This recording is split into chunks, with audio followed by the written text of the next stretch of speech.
जिन्हें डॉक्टरों ने 15 साल पहले कह दिया था अब ये जिंदा नहीं रह पाएंगे। दोनों किडनियां फेल, कोई सहारा नहीं, कोई साधन नहीं, लेकिन फिर भी आज वो लाखों लोगों के प्रेरणा स्रोत हैं, जिन्होंने सिर्फ भारत नहीं बल्कि पूरी दुनिया के करोड़ों लोगों के जीवन को बदल दिया।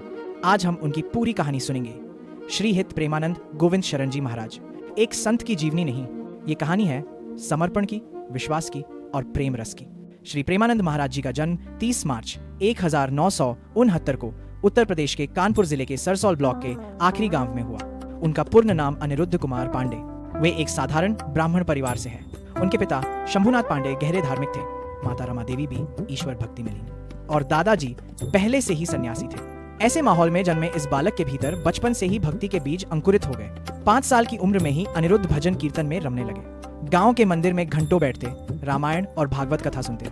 जब दूसरे बच्चे खिलौनों में खेलते और ये बालक कौन हूं मैं जैसे सवालों में उलझे रहते। एक दिन उन्होंने अपनी माँ से कहा, अम्मा मेरा मन करता है मैं घर छोड़ दूं, बाबा जी बन जाऊं।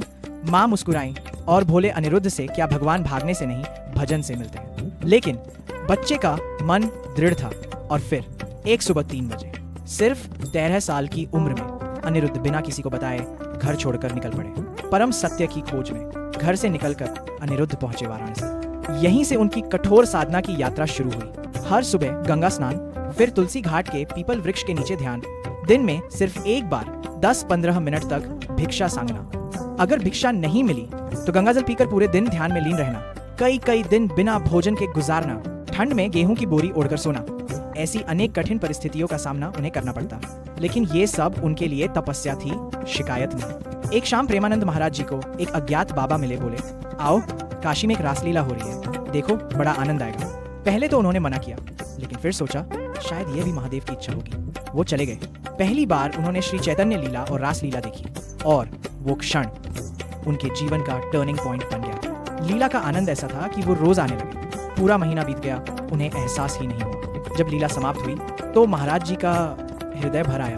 अब क्या होगा, अब तो मुझे वृंदावन जाना ही है। फिर हुआ एक चमत्कार। काशी के संकट मोचन मंदिर के बाबा युगल किशोर जी की मदद से वे वृंदावन पहुंच गए। वृंदावन में उनकी मुलाकात हुई संत श्री श्याम सखा जी से और फिर धीरे धीरे उनका झुकाव श्री राधा वल्लभ संप्रदाय की ओर हुआ।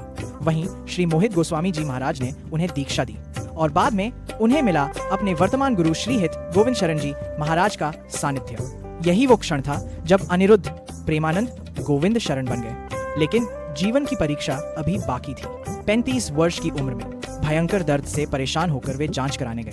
डॉक्टरों ने कहा दोनों किडनियां फेल हैं, पॉलिसिस्टिक किडनी डिजीज है, बस 4-5 साल का समय है। अब एक आम व्यक्ति शायद टूट जाता, लेकिन प्रेमानंद, मैं आज कहना चाहता हूँ कि कभी मैं आपके काम आ सकता हूँ तो आज एक किडनी मेरी आपके नाम। पर महाराज जी कहते हैं मुझे किसी की किडनी नहीं चाहिए, मैं अपने सुख के लिए किसी दूसरे को कष्ट नहीं दे सकता। उनका संदेश साफ है, शरीर सीमित है लेकिन प्रेम अमर है। आज प्रेमानंद महाराज जी लाखों लोगों के गुरु हैं, लेकिन खुद को वे अब भी लाडली जी का दास ही मानते हैं। उनकी हर वाणी, हर कथा राधा कृष्ण के प्रेम से भीगी होती है। वो कहते हैं अगर भगवान को पाना है तो पहले खुद को उनके हवाले कर दो, क्योंकि जब तुम समर्पण करते हो तब ईश्वर तुम्हारे जीवन की जिम्मेदारी ले लेते हैं। दोस्तों, प्रेमानंद महाराज जी की कहानी हमें यही सिखाती है कि भक्ति भागने का नहीं, समर्पण का मार्ग है। अगर आपकी नीयत सच्ची है तो भगवान आपको वहीं पहुंचाएंगे जहां आपको होना चाहिए। जिस व्यक्ति के पास न धन था न शरीर का बल, आज वही लाखों लोगों को आत्मबल दे रहा है, क्योंकि जहां प्रेम है